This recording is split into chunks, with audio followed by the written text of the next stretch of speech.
ನಮಸ್ಕಾರ ಸ್ನೇಹಿತರೆ, welcome to spiritual ಆಲ್ಕಮಿ 7 Kannada. ನಾನು ತ್ರಿವೇಣಿ, ಹೋಪನೋಪನೋ ಹೀಲರ್ ಮತ್ತು ಲೈಫ್ ಕೋಚ್. ರೀಸೆಂಟ್ಲಿ 888 ಪೋರ್ಟಲ್ ಹೋಯಿತು ಅಲ್ವಾ? 888 ಪೋರ್ಟಲಲ್ಲಿ ನೀವೇನು ಮಾಡಿದ್ರಿ? ನಿಮ್ಮ ಇಂಟೆನ್ಷನ್ಸ್ನ ಸೆಟ್ ಮಾಡಿಕೊಂಡ್ರಿ, ಗೋಲ್ಸ್ನ ಸೆಟ್ ಮಾಡಿಕೊಂಡ್ರಿ. ಆ ಬೀಜ, ನಿಮ್ಮ ಗೋಲ್ಸ್ ಅನ್ನೋ ಬೀಜನ ನೆಟ್ಟಿದ್ದೀರಾ, ಪ್ಲ್ಯಾಂಟ್ ಮಾಡಿ, ಸೀಡ್ಸ್ನ ನೀವು ಪ್ಲ್ಯಾಂಟ್ ಮಾಡಿದ್ದೀರಾ ಅಲ್ವಾ? ಏನಾಯಿತು? ಆ ಇಂಟೆನ್ಷನ್ಸ್ನ ಸೆಟ್ ಮಾಡ್ಕೊಂಡ್ಮೇಲೆ ಕೆಲವ್ರಿಗೆ ನೀವು ನೆಟ್ಟಿರೋ ಬೀಜದಿಂದ ಮೊಳಕೆ ಹೊಡೆದು ಗಿಡ ಬರೋಕ್ಕೆ ಸ್ಟಾರ್ಟ್ ಆಗಿದೆ. ಇನ್ನು ಕೆಲವರಿಗೆ ಬಂದೇ ಬಿಟ್ಟಿದೆ, ಮರನೇ ಆಗಿ ಅದರಿಂದ ಒಂದು ಹಣ್ಣು ಕೂಡ ಸಿಕ್ಬಿಟ್ಟಿದೆ. ಇನ್ನು ಕೆಲವರಿಗೆ ಮೊಳಕೆನೇ ಹೊಡೆದಿರಲ್ಲ ಅಲ್ವಾ? ಅಂದರೆ ನೀವೇನು ಇಂಟೆನ್ಷನ್ ಸೆಟ್ ಮಾಡ್ಕೊಂಡಿದ್ದೀರೋ ಅದೇನೂ ಆಗಲಿಲ್ಲ, ಹಾಗೇ ಇದೆ. ಅದಕ್ಕೆ 888 ಪೋರ್ಟಲ್ ಅಲ್ಲಿಗೆ ಮುಗೀತು ಅಂತಲ್ಲ, ಇನ್ನೂ ಕಂಟಿನ್ಯೂಯೇಷನ್ ಇಲ್ಲಿದೆ. ಏನಿದೆ ಅಂದರೆ, ಇದೇ 22, 23 2 ದಿನ ಬ್ಲ್ಯಾಕ್ ನ್ಯೂ ಮೂನ್ ಅಂದರೆ ಅಮಾವಾಸ್ಯೆ ಇದೆ. ಈ ಅಮಾವಾಸ್ಯೆ ಬೇರೆ ಅಮಾವಾಸ್ಯೆಗಿಂತ ತುಂಬ ಸ್ಟ್ರಾಂಗ್ ಆಗಿದೆ. ಯಾಕೆಂದರೆ ಇದನ್ನು ಬ್ಲ್ಯಾಕ್ ನ್ಯೂ ಮೂನ್ ಅಂತ ಕರಿತೀವಿ. ಬ್ಲ್ಯಾಕ್ ನ್ಯೂ ಮೂನ್ ಅಂದರೆ ಏನು ಅಂದರೆ, ಇದು ಹೇಗೆ ಅಂದರೆ, ಇವಾಗ ನಾವು ಮಿರರಲ್ಲಿ ನಮ್ಮನ್ನು ನಾವು ನೋಡ್ತಾ ಇದ್ದರೆ ಆ ಮಿರರ್ ಒಳಗೆ ಇನ್ನೊಂದು ಮಿರರು, ಅದರಲ್ಲೇ ಮತ್ತೆ ನಾವು ಕಾಣಿಸ್ತಾ ಇರ್ತೀವಿ. ಆ ಥರ ಅಂದರೆ, ಇವಾಗ ನಾವು ನಡೀತಾ ಇದ್ದರೆ ನಮ್ಮ ನೆರಳು ನಮಗೆ ಕಾಣಿಸುತ್ತೆ. ಆ ನೆರಳು ಒಳಗೆ ಇನ್ನೊಂದು ನೆರಳು ಇರೋ ಥರ ಇದು ಮೂನ್ ಒಳಗೆ ಇನ್ನೊಂದು ಮೂನ್ ಇರೋ ಥರ, ಅಷ್ಟು ಪವರ್ಫುಲ್ ಆಗಿರೋದು. ಅದಕ್ಕೆ ಇದನ್ನು ಬ್ಲ್ಯಾಕ್ ಮೂನ್ ಅಂತ ಕರಿತೀವಿ. ಈ 888 ಪೋರ್ಟಲ್ಗೂ ನಮ್ಮ ಇಂಟೆನ್ಷನ್ಸ್ಗೂ ಈ ಬ್ಲ್ಯಾಕ್ ನ್ಯೂ ಮೂನ್ಗೂ ಏನು ಕನೆಕ್ಷನ್ನು ಅಂತ ಅಂದರೆ, 888 ಪೋರ್ಟಲ್ ರೀಸೆಂಟಾಗೇ ಹೋಯಿತು, ಲಾಸ್ಟ್ ವೀಕೇ ಹೋಯಿತು. ಇನ್ನು ನೆಕ್ಸ್ಟ್ ವೀಕ್ ಅಂದರೆ ನೆಕ್ಸ್ಟ್ ಮಂತ್ ಸೆಪ್ಟೆಂಬರ್ 8 ಗ್ರಹಣ ಇದೆ, ಚಂದ್ರಗ್ರಹಣ. ಸೊ ಈ 888 ಪೋರ್ಟಲ್ ಮತ್ತು ಗ್ರಹಣದ ಮಧ್ಯದಲ್ಲಿ ಈ ಬ್ಲ್ಯಾಕ್ ನ್ಯೂ ಮೂನ್ ಬರ್ತಾ ಇದೆ, ಅಮಾವಾಸ್ಯೆ. ಹಾಗಾಗಿ ಇದು ತುಂಬ ತುಂಬ ಪವರ್ಫುಲ್ ಆಗಿದೆ. ಈ ಟೈಮಲ್ಲಿ ನೀವು ನೋಡಿದ್ರೆ ಸಮುದ್ರದ ಅಲೆಗಳು ಆಳವಾಗಿ, ತುಂಬ ಆಳವಾಗಿ ಹೋಗಿ ಅಲ್ಲಿಂದ ಒಂದು ತೀವ್ರತೆ ಸ್ಟಾರ್ಟ್ ಆಗುತ್ತೆ. ಅಲೆಗಳಂತೂ ಸಿಕ್ಕಾಪಟ್ಟೆ ಹೈ ಆಗಿರುತ್ತೆ. ಅದೇ ರೀತಿ ಯೂನಿವರ್ಸಲ್ಲಿರೋ ಹೈ ವೈಬ್ರೇಷನ್ಸ್ ನಮ್ಮನ್ನು ಸೋಕಿದಾಗ ಕೂಡ, ಟಚ್ ಮಾಡಿದಾಗ ನಮ್ಮ ದೇಹದ ಪ್ರತಿ ಒಂದು ಸೆಲ್ಲಲ್ಲೂ, ರಕ್ತದಲ್ಲಿ, ನರನಾಡಿಗಳಲ್ಲಿ ಯಾವ ಇಮೋಷನ್ಸ್ ಇದೆಯೋ ಅದೇ ಆಳವಾಗಿ ನಮಗೆ ಇನ್ನೂ ಜಾಸ್ತಿ ಸಿಗುತ್ತೆ. ನಾವೇನಾದರೂ ಖುಷಿಯಾಗಿದ್ದರೆ ಇನ್ನೂ ಖುಷಿ ಜಾಸ್ತಿ ಆಗುತ್ತೆ. ಬರೀ ಮುಂದೆ ಬರುವಂಥ ಕೆಲವು ತಿಂಗಳುಗಳಲ್ಲ, ಇದು ಕೆಲವು ವರ್ಷಗಳವರೆಗೆ ಅದರ ಪ್ರಭಾವ ಇರುತ್ತೆ.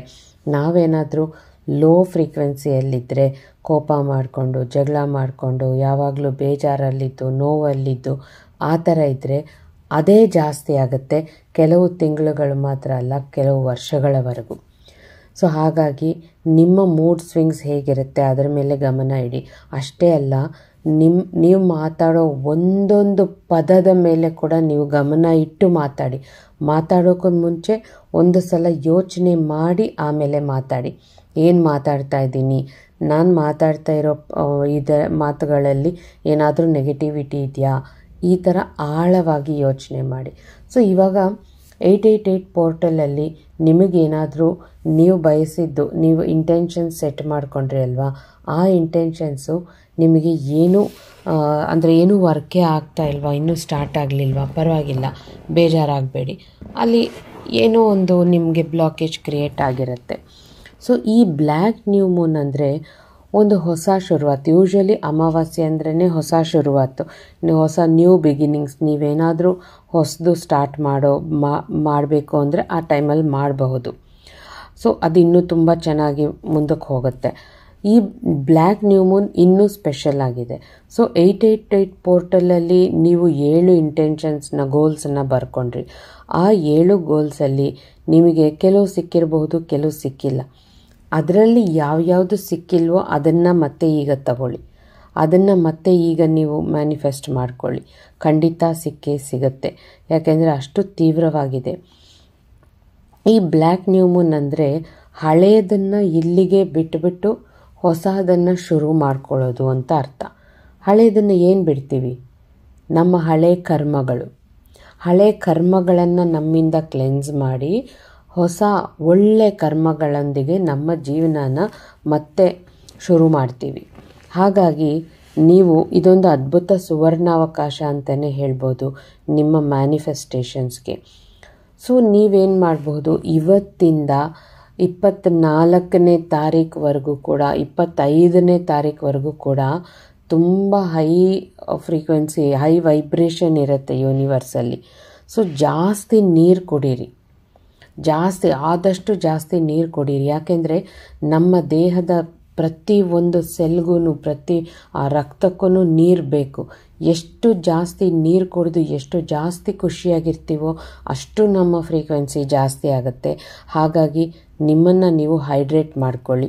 ನೀರು ಪ್ರತಿ ಸಲ ಕುಡಿಯೋವಾಗ ಒಳ್ಳೆ ಅಫರ್ಮೇಷನ್ಸ್ ಹೇಳ್ಕೊಂಡು ಕುಡೀರಿ. ನಾನು ಕೂಡ ದಿನ ಅಫರ್ಮೇಷನ್ಸನ್ನು ವಾಟ್ಸಪ್ ಗ್ರೂಪಲ್ಲಿ ನಿಮಗೆ ದಿನ ಎಷ್ಟು ಒಳ್ಳೆ ಅಫರ್ಮೇಷನ್ಸ್ ಹೇಳ್ತಾ ಇದ್ದೀನಿ.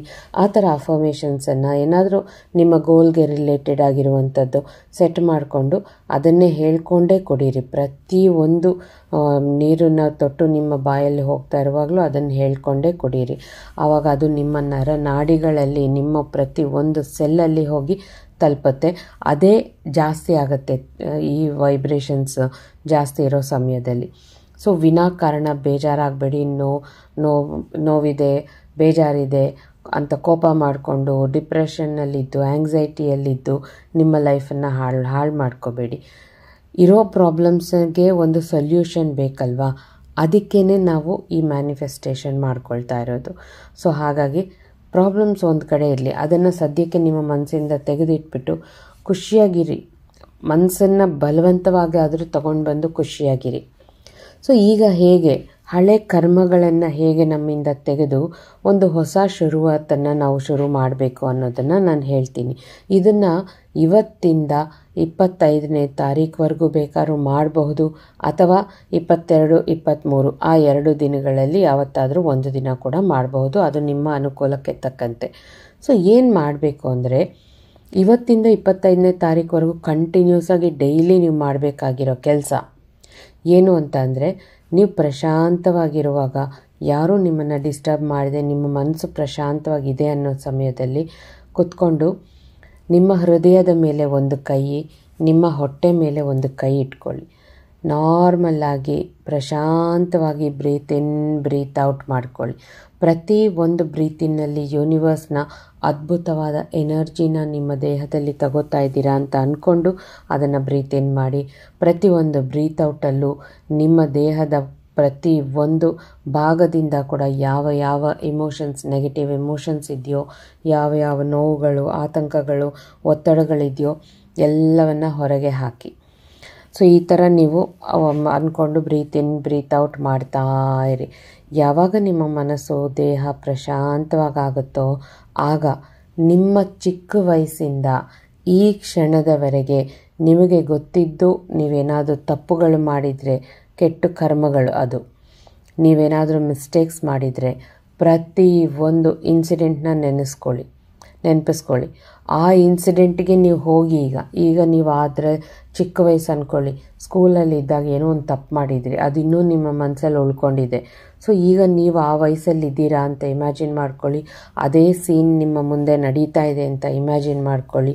ಅಲ್ಲಿ ಯಾರ್ಯಾರಿಗೆ ನಿಮ್ಮಿಂದ ನೋವಾಯಿತೋ ಅವ್ರನ್ನೆಲ್ಲ ಕ್ಷಮೆ ಕೇಳಿ. ಯಾರ್ಯಾರು ನಿಮಗೆ ನೋವು ಕೊಟ್ಟರೋ ಅವರನ್ನೆಲ್ಲ ಕ್ಷಮಿಸ್ಬಿಡಿ.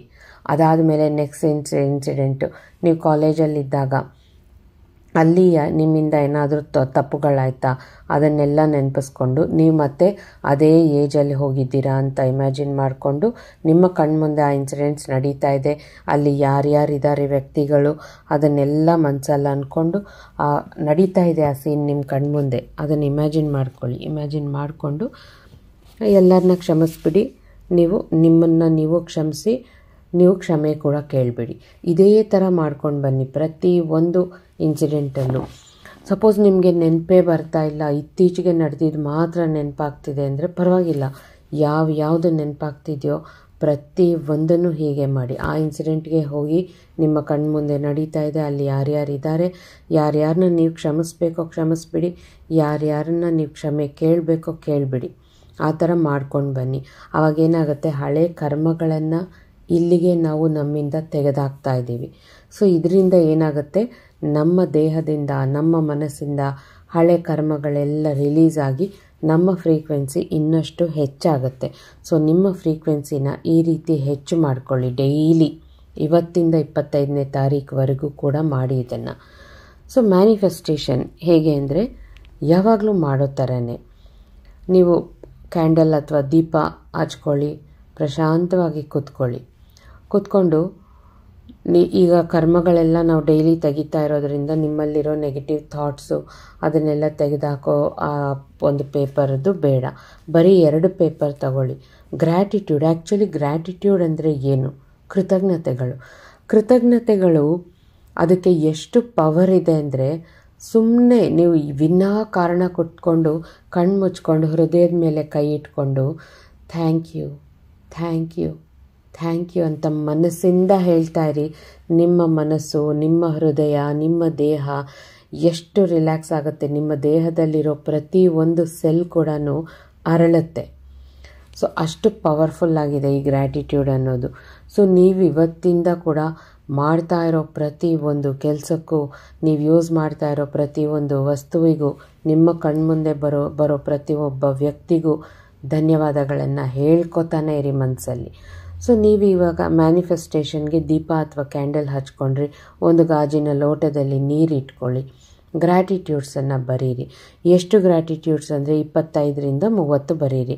ಮನಸ್ಸಿಂದ ಬರಬೇಕು ಕೃತಜ್ಞತೆಗಳು. ಸುಮ್ಮನೆ ಏನೋ ಬರೀಬೇಕು ಅಂತ ಇದಕ್ಕೆ ಥ್ಯಾಂಕ್ ಯು, ಅದಕ್ಕೆ ಥ್ಯಾಂಕ್ ಯು, ಇದಕ್ಕೆ ಧನ್ಯವಾದ, ಅದಕ್ಕೆ ಧನ್ಯವಾದ ಅಂತ ಅಲ್ಲದೆ ಮನಸ್ಸಾರೆ ಬರೀರಿ. ನೀವು ಮನಸ್ಸಿಂದ ಯಾವ್ಯಾವುದಕ್ಕೆ ಯಾರ್ಯಾರಿಗೆ ಕೃತಜ್ಞತೆಗಳನ್ನು ಹೇಳೋಕ್ಕೆ ಬಯಸ್ತೀರೋ ಅವ್ರಿಗೆಲ್ಲ ಅದಕ್ಕೆಲ್ಲ ಹೇಳಿಬಿಡಿ. ಬರೀರಿ 25ರಿಂದ 30ವರೆಗೂ ಒಂದು ಪೇಪರಲ್ಲಿ. ಇನ್ನೊಂದು ಪೇಪರಲ್ಲಿ 888 ಪೋರ್ಟಲಲ್ಲಿ ಯಾವ 7 ಗೋಲ್ಸ್ ಬರ್ಕೊಂಡಿದ್ರೋ ಅದರಲ್ಲಿ ಯಾವ್ಯಾವ್ದು ಇನ್ನೂ ನಿಮಗೆ ಸಿಕ್ಕಿಲ್ವೋ ಅದನ್ನೇ ಬರ್ಕೊಳ್ಳಿ. ಇಲ್ಲಿ ಎಲ್ಲ ಸಿಕ್ಕಿರೋ ಹಾಗೆ ಖುಷಿಯಿಂದ ಯೂನಿವರ್ಸ್, ನಾನು ಇದನ್ನು ಕೇಳಿದ ತಕ್ಷಣ ಕೊಟ್ಟಿದ್ದೀಯಾ, ನನಗೆ ಎಷ್ಟು ಖುಷಿ ಆಗ್ತಾ ಇದೆ, ಥ್ಯಾಂಕ್ ಯು ಸೋ ಮಚ್, ಆ ಥರ ನಿಮ್ಮ ಭಾವನೆಯನ್ನು ವ್ಯಕ್ತಪಡಿಸಿ ಬರೀರಿ. ಅಲ್ಲಿ ಬರೆದು ಆ 2 ಪೇಪರನ್ನು ಗಾಜಿನ ಲೋಟದ ಕೆಳಗೆ ಇಟ್ಬಿಡಿ. ಅದರ ಕೆಳಗೆ ಇಟ್ಬಿಟ್ಟು ನೀವೀಗ ಏನು ಮಾಡಬೇಕು, ಮೆಡಿಟೇಷನ್ ಮಾಡಿ ಕೂತ್ಕೊಂಡು. ಮೆಡಿಟೇಷನ್ ಮಾಡಿಬಿಟ್ಟು, ಮೆಡಿಟೇಷನ್ ಯಾವ ಥರ ಮೆಡಿಟೇಷನ್ ಮಾಡಬೇಕು ಅಂದರೆ, ನೀವು ಕಣ್ಣು ಮುಚ್ಕೊಂಡು ಕೂತ್ಕೊಂಡು ಯೂನಿವರ್ಸ್ನ ಎನರ್ಜಿ ಒಂದು ಬಾಲ್ ಥರ ಆಗಿ ಒಂದು ಗ್ಲೋ ಆಗ್ತಾಯಿದೆ, ವೈಟ್ ಕಲರ್ ಶೈನಿಂಗ್ ಬಾಲ್ ಥರ ಬಂದು ನಿಮ್ಮ ದೇಹದ ಪ್ರತಿ ಒಂದು ಭಾಗಕ್ಕೆ ಬರ್ತಾ ಇದೆ. ಪ್ರತಿಯೊಂದು ಭಾಗದಲ್ಲಿ ಕಣ್ಣು, ಮೂಗು, ಬಾಯಿ, ಕುತ್ತಿಗೆ, ಈ ಥರ ಪ್ರತಿಯೊಂದು ಭಾಗದಲ್ಲೂ ಯಾವ ನೆಗೆಟಿವ್ ಎಮೋಷನ್ ಇದೆಯೋ ಅದನ್ನು ತೆಗೆದುಬಿಟ್ಟು ಪಾಸಿಟಿವ್ ಎನರ್ಜಿನ ಕೊಡ್ತಾ ಇರೋ ಹಾಗೆ ಫೀಲ್ ಮಾಡಿಕೊಂಡು, ನಿಮ್ಮ ದೇಹನ ಫೀಲ್ ಮಾಡಿಕೊಂಡು ಮೆಡಿಟೇಷನ್ ಮಾಡಿ. ಈ ಮೆಡಿಟೇಷನ್ ಆದಮೇಲೆ ಕಣ್ಣು ತೆಗಿಬೇಡಿ, ಹಾಗೆ ಕೂತ್ಕೊಂಡು ನೀವು ವಿಜುವಲೈಸ್ ಮಾಡ್ಕೊಳ್ಳಿ. ಅಲ್ಲಿ ಗೋಲ್ಸ್ ಏನೇನು ಬರೆದಿಟ್ಟಿದ್ದೀರೋ ಅದೆಲ್ಲ ಸಿಕ್ಬಿಟ್ಟಿದೆ ನಿಮ್ಗೆ ಆಲ್ರೆಡಿ. ಸೊ ನೀವು ಅದನ್ನು ನಿಮ್ಮ ಫ್ಯಾಮಿಲಿ ಅಥವಾ ಫ್ರೆಂಡ್ಸ್ ಜೊತೆ ಎಂಜಾಯ್ ಮಾಡ್ಕೋತಾ ಇದ್ದೀರಾ, ಒಂದು ಪಾರ್ಟಿ ಥರ ಮಾಡ್ಕೋತಾ ಇದ್ದೀರಾ. ಸೊ ಆ ಪಾರ್ಟಿಲಿ ನೀವೆಲ್ಲರಿಗೂ ಹೇಳ್ತಾ ಇದ್ದೀರಾ, ನಾನು ಇದನ್ನೆಲ್ಲ ಅಚೀವ್ ಮಾಡ್ಕೊಂಬಿಟ್ಟಿದ್ದೀನಿ, ತುಂಬ ಖುಷಿ ಆಗ್ತಾಯಿದೆ, ಇದೆಲ್ಲ ಸಿಕ್ಬಿಟ್ಟಿದೆ ಲೈಫಲ್ಲಿ. ಆ ಥರ ಅವ್ರಿಗೆಲ್ಲ ನಿಮ್ಮ ಸಂತೋಷನ ಅವ್ರ ಜೊತೆ ಹಂಚ್ಕೋತಾ ಇದ್ದೀರಾ. ಈ ಥರ ವಿಜುವಲೈಸ್ ಮಾಡ್ಕೊಳ್ಳಿ. ಆ ವಿಜುವಲೈಸೇಷನಲ್ಲಿ ನಿಮ್ಮ ಜೊತೆ ಯಾರ್ಯಾರಿದ್ದಾರೆ ಅವ್ರ ವಾಯ್ಸ್ ನಿಮ್ಮ ಕಿವಿಗೆ ಕೇಳಿಸ್ಬೇಕು. ಕಂಗ್ರ್ಯಾಚುಲೇಷನ್ಸ್ ಅಂತ ಹೇಳ್ತಾ ಇದ್ದಾರೆ, ನಿಮಗೆ ಸ್ವೀಟ್ಸ್ ತಿನ್ನಿಸ್ತಾ ಇದ್ದಾರೆ, ಕೇಕ್ ತಿನ್ನಿಸ್ತಾ ಇದ್ದಾರೆ, ಅದು ಫೀಲ್ ಮಾಡ್ಕೊಳ್ಳಿ. ಆ ಸ್ವೀಟನ್ನು ನಿಮ್ಮ ಬಾಯಲ್ಲಿ ಫೀಲ್ ಮಾಡ್ಕೊಳ್ಳಿ. ಅದನ್ನೇ ಅಲ್ವಾ ವಿಜುವಲೈಸೇಷನ್ ಅನ್ನೋದು, ಅದಕ್ಕೆ ಇಷ್ಟು ಆಳವಾಗಿ ಹೇಳ್ತಾ ಇದ್ದೀನಿ. ಸೊ ವಿಜುವಲೈಸ್ ಮಾಡ್ಕೊಳ್ಳಿ. ಈ ವಿಜುವಲೈಸೇಷನ್ ಆದ ನಂತರ ಆ 2 ಪೇಪರ್ಸನ್ನು ತಗೊಂಡು ಸುಟ್ಟುಬಿಡಿ. ಕೆಲವರು ಗೋಲ್ಸ್ ಪೇಪರ್ ಮತ್ತು ಧನ್ಯವಾದ ಪೇಪರ್ ಸುಡೋಕ್ಕೆ ಮನಸ್ಸು ಬರ್ತಾ ಇಲ್ಲ ಅಂತೀರ, ಆದರೆ ಯೂನಿವರ್ಸ್ಗೆ ಕೊಡಬೇಕಲ್ಲ ನಾವು, ಅದಕ್ಕೋಸ್ಕರ. ಸೊ ಆ ದೀಪ ಅಥವಾ ಕ್ಯಾಂಡಲ್, ಫಸ್ಟ್ ಆಫ್ ಆಲ್ ದೀಪ ಮತ್ತು ಕ್ಯಾಂಡಲ್ ಯಾಕೆ ಅಂದರೆ, ದೀಪ ಅಥವಾ ಈ ಬೆಂಕಿ ಅನ್ನೋದು ಪಂಚಭೂತಗಳಲ್ಲೊಂದು. ಇದು ನಮ್ಮನ್ನು ಕ್ಲೆನ್ಸ್ ಮಾಡುತ್ತೆ. ನಮ್ಮ ಆರಾಲಿ ಏನಾದರೂ ಬ್ಲ್ಯಾಕ್ ಪ್ಯಾಚಸ್ ಥರ ಇದ್ರೂ ಅದನ್ನೆಲ್ಲ ಕ್ಲೆನ್ಸ್ ಮಾಡುತ್ತೆ. ಹಾಗಾಗಿ ನಮ್ಮ ಮುಂದೆ ಅದನ್ನು ಇಟ್ಕೊಳ್ಳೋದು. ಸೊ ಈಗ ಅದರಲ್ಲಿ ಈ 2 ಪೇಪರ್ಸನ್ನು ಸುಟ್ಟುಬಿಟ್ಟು ಆ ಬೂದಿನ ತಗೊಂಡು ಹೊರಗಡೆ ಆಕಾಶಕ್ಕೆ ತೋರಿಸಿ, ಥ್ಯಾಂಕ್ ಯು ಯೂನಿವರ್ಸ್, ನನ್ನ ಈ ಗೋಲ್ಸ್ ಎಲ್ಲ ಅಚೀವ್ ಮಾಡಿ ಕೊಟ್ಟಿದ್ದಕ್ಕೆ ತುಂಬ ಹೃದಯದ ಧನ್ಯವಾದಗಳು ಅಂತ ಹೇಳಿ ಯೂನಿವರ್ಸ್ಗೆ ಉಫ್ ಅಂತ ಊದ್ಬಿಡಿ. ಆಮೇಲೆ ಬಂದು ಆ ನೀರು ತಗೊಳ್ಳಿ. ಆ ನೀರೀಗ ಎಷ್ಟು ಪವರ್ಫುಲ್ ಆಗಿದೆ ಅಂದರೆ ಯೂನಿವರ್ಸಲ್ಲಿರೋ ಅದ್ಭುತವಾದ ಎನರ್ಜಿನ ಹೀರ್ಕೊಂಡಿದೆ. ಅಷ್ಟೇ ಅಲ್ಲದೆ ನೀವು ಇಷ್ಟೊತ್ತು ಮಾಡಿದ ಎಲ್ಲ ಕೂಡ ಅದು ಹೀರ್ಕೊಂಡಿದೆ. ಮೆಡಿಟೇಷನ್ಸು, ವಿಜುವಲೈಸೇಷನ್ಸು, ಬರೆದಿರೋದು ಎಲ್ಲ ಕೂಡ ಹೀರ್ಕೊಂಡು ತುಂಬ ಪವರ್ಫುಲ್ ಆಗಿದೆ. ಸೊ ಆ ನೀರನ್ನು ಧನ್ಯವಾದಗಳನ್ನು ಹೇಳ್ತಾ ಎಂಜಾಯ್ ಮಾಡಿಕೊಂಡು ಕುಡೀರಿ. ಸೊ ಇಲ್ಲಿಗೆ ನಿಮ್ಮ ಮ್ಯಾನಿಫೆಸ್ಟೇಷನ್ ಮುಗೀತು. ಮ್ಯಾನಿಫೆಸ್ಟೇಷನ್ ಮುಗೀತು ಅಂತ 25ನೇ ತಾರೀಕುವರೆಗೂ ಎಲ್ಲ ಪಾಸಿಟಿವ್ ಆಗಿದ್ದು ಮತ್ತೆ ನಿಮ್ಮ ಹಳೆ ಪ್ಯಾಟರ್ನ್ಗೆ ಹೋಗಿಬಿಡಬೇಡಿ. ಯಾಕೆಂದರೆ ಮುಂದಿನ ತಿಂಗಳು 8ನೇ ತಾರೀಕುವರೆಗೂ ಕೂಡ ಯೂನಿವರ್ಸಲ್ ಏನೋ ಒಂದು ಬದಲಾವಣೆಗಳು ನಡೀತಾನೇ ಇರುತ್ತೆ. ಸೊ ವೈಬ್ರೇಷನ್ಸ್ ಹೈ ಆಗೇ ಇರುತ್ತೆ. ಬೇಕಾದ್ರೆ ನೀವು ನೋಡ್ತಾ ಇದ್ದೀರಾ, ರಿಪಿಟೇಟಿವ್ ನಂಬರ್ಸ್ ಕಾಣಿಸ್ತಾನೆ ಇರುತ್ತೆ ನಿಮ್ಗೆ. ಇವತ್ತಿಂದ ಒಂದು ವಾರದಿಂದನೇ ನಿಮ್ಗೆ ಅದೆಲ್ಲ ನಡೀತಾನೆ ಇರುತ್ತೆ. ರಿಪಿಟೇಟಿವ್ ನಂಬರ್ಸು, ಸಿಂಕ್ರಾನಿಸಿಟೀಸ್ ಅಂದರೆ ನೀವು ಏನು ಅನ್ಕೋತಾ ಇರ್ತೀರ ಮನಸ್ಸೆಲ್ಲ ಅದೇ ನಿಮ್ಮ ಮುಂದೆ ನಡೀತಾ ಇರೋದು. ಫೆದರ್ಸ್ ಕಾಣಿಸೋದು, ಈ ಥರ ಎಲ್ಲ ಒಳ್ಳೆ ಶಕನಗಳು, ಈ ಥರದ್ದೆಲ್ಲ ಕಾಣಿಸ್ತಾ ಇರುತ್ತೆ. ಸೆಪ್ಟೆಂಬರ್ 8ನೇ ತಾರೀಕುವರೆಗೂ ಕೂಡ ಇದೆಲ್ಲ ಕಾಣಿಸ್ತಾನೇ ಇರುತ್ತೆ. ಸೊ ಈಗ ನೀವು ಕಾಮೆಂಟಲ್ಲಿ ಬರೀರಿ, ನಿಮ್ಮ ಹಳೆಯ ಕರ್ಮಗಳಲ್ಲಿ ಅಥವಾ ನಿಮಗೀಗಿರೋ ಒಂದು ಕೆಟ್ಟ ಹ್ಯಾಬಿಟ್ಸನ್ನು ಅಥವಾ ಥಾಟ್ಸನ್ನು ಯಾವುದನ್ನು ಬಿಡ್ತೀರಾ ಇವತ್ತಿಗೆ. ಈ ವಿಡಿಯೋ ನೋಡಿದ ಕ್ಷಣದಿಂದ ನಿಮ್ಮಲ್ಲಿ ಒಂದು ಬದಲಾವಣೆ ಮಾಡ್ಕೋಬೇಕು ಅಂದರೆ ಯಾವ ಬದಲಾವಣೆ ಮಾಡ್ಕೋತೀರಾ ಅನ್ನೋದನ್ನು ಕಮೆಂಟ್ಸಲ್ಲಿ ಬರೀರಿ, ನೋಡೋಣ. ಏಕೆಂದರೆ ನಿಮಗೂ ನೆನಪಿರುತ್ತಾಗಿ ಈ ವಿಡಿಯೋ ನೋಡಿದಾಗೆಲ್ಲ ಓಕೆ ಇದನ್ನು ನನಗೆ ಇಲ್ಲಿಗೆ ಈ ಹಳೆ ಕರ್ಮನ ಬಿಡ್ತಾ ಇದ್ದೀನಿ, ಒಂದು ಹೊಸ ಅಭ್ಯಾಸನ ಶುರು ಮಾಡ್ಕೋತೀನಿ ಅಂತ ನಿಮ್ಮನ್ನು ನೀವು ಪ್ರತಿ ಕ್ಷಣ ಕ್ಲೆನ್ಸ್ ಮಾಡ್ಕೋತಾನೆ ಇರಿ. ಇನ್ನೂ ನಾನು ಏನು ಹೊಸದು ಮಾಡ್ಬೋದು, ಇನ್ನೂ ನನ್ನಲ್ಲಿ ನಾನು ಯಾವ ಹೊಸತನ ತಗೊಂಬರ್ಬೋದು, ಹೇಗೆ ಬದಲಾವಣೆ ಮಾಡ್ಕೋಬೋದು, ಯಾವ ವಿಷಯದಲ್ಲಿ, ಹೆಲ್ತಲ್ಲಿ ಹಳೆ ಪ್ಯಾಟರ್ನ್ ಯಾವುದು ತೆಗೆದುಬಿಟ್ಟು ಹೊಸ ಅಭ್ಯಾಸಗಳನ್ನು ಶುರು ಮಾಡ್ಬೋದು. ರಿಲೇಷನ್ಶಿಪ್ಸಲ್ಲಿ ಹಳೆ ಅಭ್ಯಾಸಗಳನ್ನು ಬಿಟ್ಟು ಹೊಸ ಒಂದು ಆ ರಿಲೇಷನ್ಶಿಪ್ಪಲ್ಲಿ ಹೊಸತನನ ಏನನ್ನ ಅಭ್ಯಾಸ ಒಂದು ಶುರು ಮಾಡ್ಕೋಬೋದು. ನಿಮ್ಮ ಕರಿಯರ್ ವಿಷಯದಲ್ಲಿ, ನಿಮ್ಮ ಆಲೋಚನೆಗಳಲ್ಲಿ ಹಳೆ ಕರ್ಮಗಳನ್ನು ಅಂದರೆ ಹಳೆ ನೆಗೆಟಿವ್ ಆಲೋಚನೆಗಳನ್ನು ಬಿಟ್ಟು ಹೊಸದಾಗಿ ಏನು ಶುರು ಮಾಡ್ಕೊಳ್ಳೋದು. ಹಣದ ಬಗ್ಗೆ ನಿಮ್ಮ ಮನಸ್ಸಲ್ಲಿರುವಂಥ ನೆಗೆಟಿವಿಟಿನ ತೆಗೆದು ಹೊಸದಾಗಿ ಹೇಗೆ ಹಣನ ಪ್ರೀತಿಸ್ಬೋದು, ಈ ಥರ ಆಲೋಚನೆಗಳನ್ನು ಮಾಡಿಕೊಂಡು ನಿಮ್ಮ ಲೈಫನ್ನು ಬದಲಾಯಿಸ್ಕೊಂಡು ನೀವೆಲ್ಲರೂ ತುಂಬ ಆನಂದವಾಗಿ, ಆರೋಗ್ಯವಾಗಿ, ಅಷ್ಟೈಶ್ವರ್ಯಗಳಿಂದ ಇರಬೇಕು ಅಂತ ನಾನು ತುಂಬ ಹೃದಯದಿಂದ ಬಯಸ್ತಾ ಇಲ್ಲಿಗೆ ನನ್ನ ಮಾತುಗಳನ್ನು ಮುಗಿಸ್ತಾ ಇದ್ದೀನಿ ಸ್ನೇಹಿತರೆ. ಸೊ ಈ ಮ್ಯಾನಿಫೆಸ್ಟೇಷನ್ ಮಾಡ್ಕೊಳ್ಳಿ. ಈ ಬ್ಲೂ ಮೂನ್ನ ಈ ಸುವರ್ಣಾವಕಾಶನ ಬಿಟ್ಕೋಬೇಡಿ. ಮ್ಯಾನಿಫೆಸ್ಟೇಷನ್ ಮಾಡ್ಕೊಂಡು ನಿಮ್ಗೆ ಏನು ಬೇಕೋ ಎಲ್ಲ ಪಡ್ಕೊಳ್ಳಿ. ಓಕೆ. ಸೊ ಇಷ್ಟೊತ್ತು ನನ್ನ ಮಾತುಗಳನ್ನು ತಾಳ್ಮೆಯಿಂದ ಕೇಳಿದ ಪ್ರತಿಯೊಬ್ಬರಿಗೂ ನನ್ನ ತುಂಬ ಹೃದಯದ ಧನ್ಯವಾದಗಳು ಸ್ನೇಹಿತರೆ. Thank you so much.